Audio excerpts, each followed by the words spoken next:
Hey everyone, and welcome back. 2024 was a season for the ages for Tadej Pogačar from Slovenia.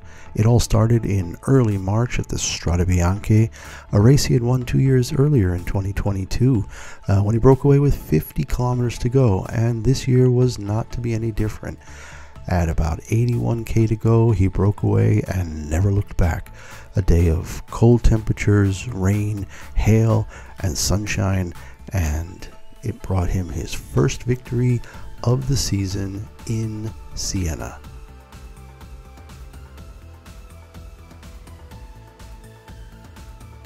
In late March, he went to the Volta a Catalunya in Spain, a 7-day race where his winning margin for the GC was 3 minutes and 41 seconds. He took stages 2, 3, 6, and 7, the final stage, doing well in the mountains, distancing Mikel Landa. And on the final stage, stage 7, in a dramatic sprint, he was able to pull away with power in the last few meters and take that stage. After about a month off, Pogačar was back in the saddle at Liège-Bastogne-Liège, a classic 254k day ride, and with 34.5 kilometers to go, he took off.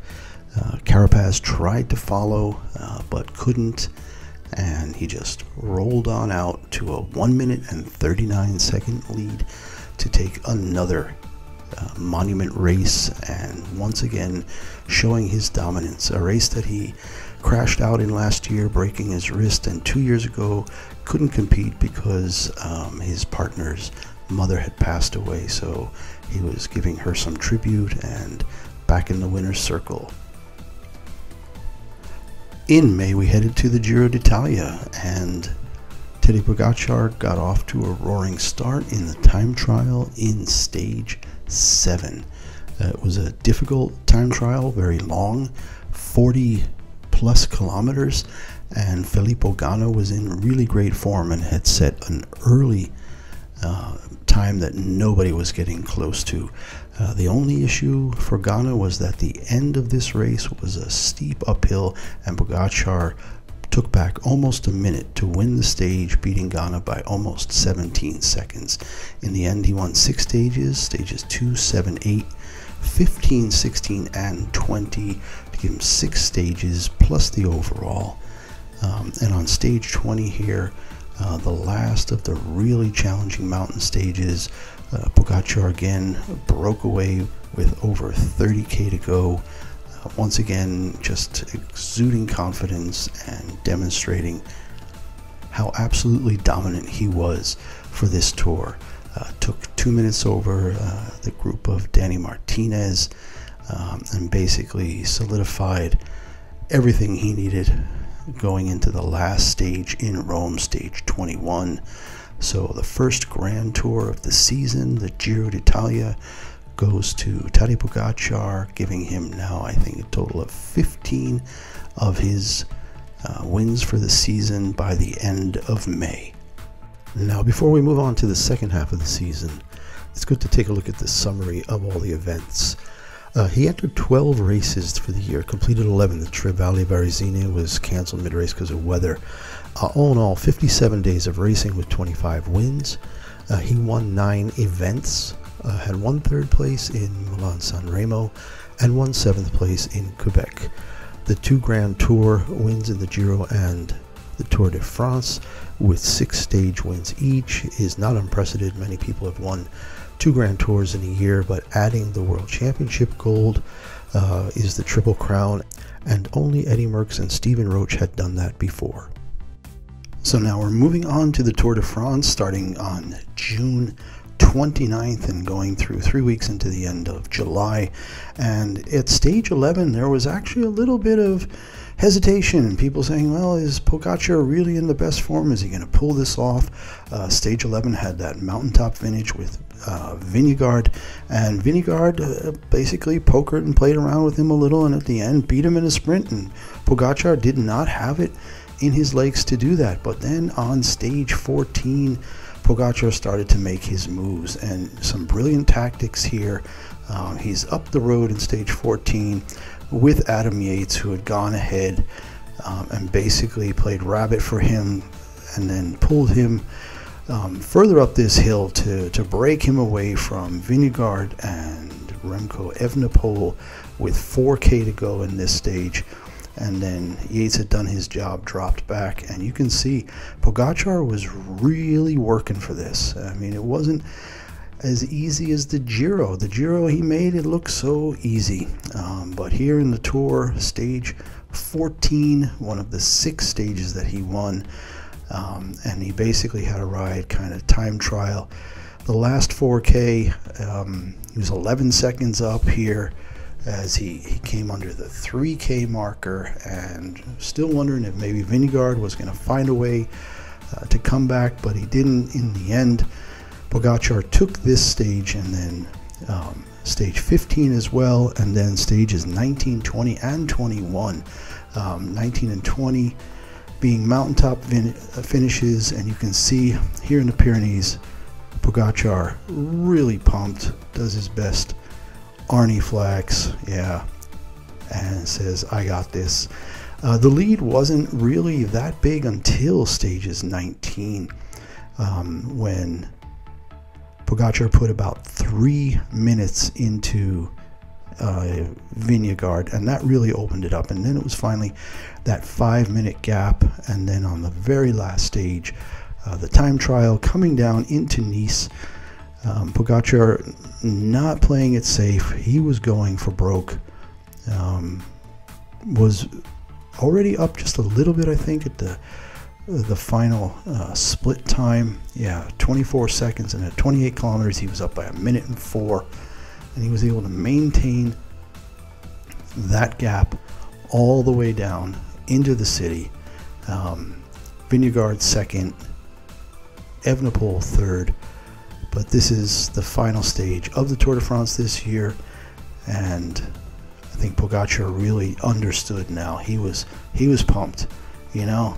He knew he had won the stage. He knew he had won the Tour, and again the pose, the flex down, and you can see the top 3 there: Pogačar, Vingegaard, and Evenepoel. And that was the second Grand Tour of the year for Pogačar. You know, going beyond now, we know that Pogačar left out the Olympics, and he was doing some work to get ready for the World Championship road race, and went over to Quebec, and in the 2 races there he had won 7th place and won 1st place. And this is when he started doing these long breakaways, and you'd think he was getting tired towards the end of the season, but you know, here he was about 30k off from the finish when he took off, and this was a pattern that he was going to continue, and he did it here in the World Championships. Again, tremendous tactics. Jan Tratnik was his guy for this race. He went ahead with the break, made sure that the break didn't get too far away, and then when he was ready, Pogačar went up and Tratnik came back to him, and the two of them powered away from the main field and got back to the breakaway group. And then it wasn't even, it was like the other guys were standing still.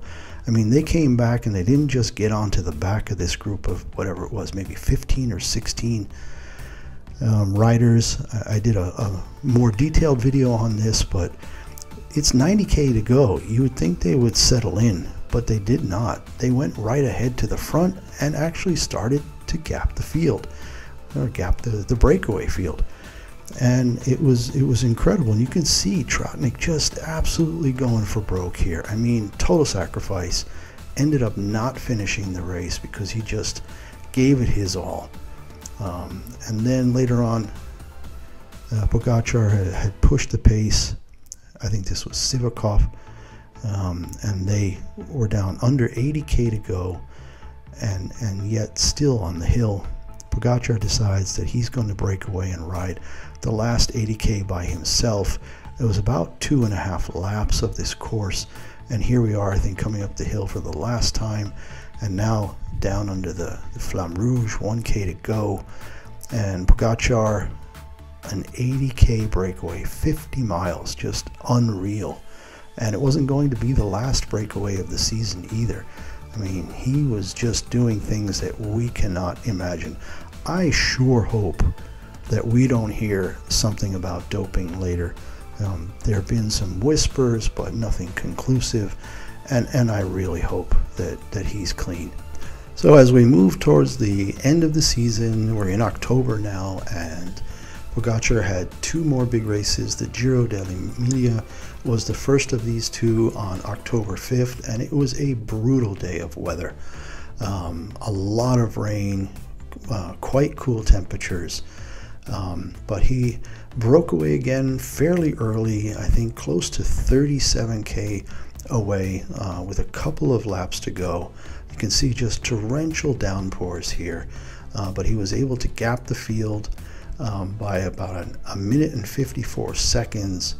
I think Tom Pidcock was able to come in and take second in a bunch of 6 or 8 riders afterwards, but another dominant victory for him.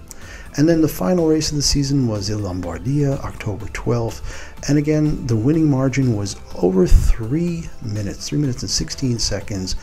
And here we see the breakaway once again, not close to the end, 48.4 kilometers, and no one could finish. Pogačar was asking there, what's the gap, what's the gap?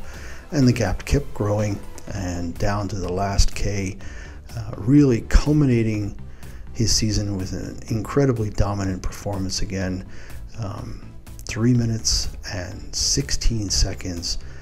Gets off his bike here and is just super excited to crushed everybody and finished his season in style with another victory. So arguably the greatest year in cycling history, brought to us this year by Tadej Pogačar of Slovenia, 2 Grand Tours, the World Championship road race, and 6 other wins in the 11 races that he was in.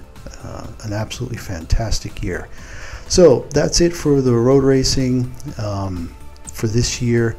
The road racers are off until February, and we will pick them up again later. In the meantime, cyclocross is right around the corner, so we'll see you soon for that. Bye now.